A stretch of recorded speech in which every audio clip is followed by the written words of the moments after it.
La Cour d'appel de Californie a statué, les sociétés de Michael Jackson font à nouveau face à des poursuites dans l'affaire des soupçons d'abus sexuels de la star contre deux plaignants, Wade Robson et James Safe Shug. La saga judiciaire entourant le roi de la pop, Michael Jackson, voit s'écrire un nouveau chapitre. À la surprise générale, la Cour d'appel de Californie a renversé sa précédente décision et a rouvert la voie pour un nouveau procès contre les sociétés de la star.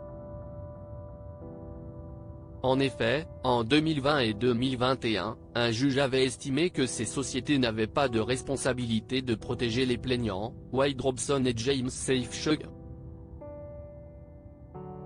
Mais une cour d'appel de Californie a permis aux deux plaignants de retrouver espoir.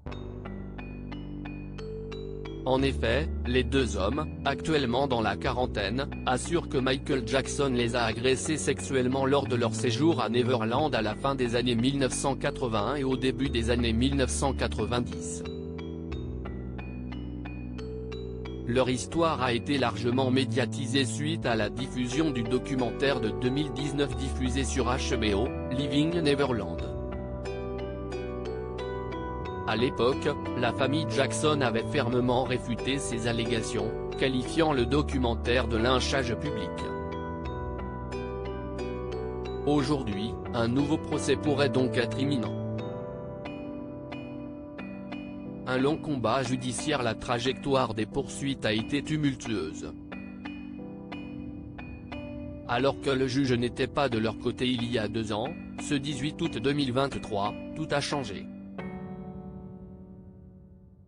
La Cour d'appel a répondu favorablement aux demandes de Wade Robson et James Safe Shug, relevant qu'une société qui facilite l'abus sexuel d'enfants par l'un de ses employés n'est pas exonérée de l'obligation de protéger ses enfants simplement parce qu'elle appartient exclusivement à l'auteur de l'abus. En d'autres termes, le fait que les entreprises appartiennent à la star ne les dégage pas de leurs responsabilités. Vince Finaldi, représentant légal de Wade Safe Shug et James Robson, a salué cette décision, estimant qu'elle rectifie des verdicts précédents qui auraient pu établir un dangereux précédent. De l'autre côté, Jonathan Stein-Sapir, avocat de la succession de Michael Jackson, reste fermement campé sur ses positions. Il reste convaincu de l'innocence de la star décédée, soulignant l'incohérence du discours des victimes avec les preuves crédibles existantes.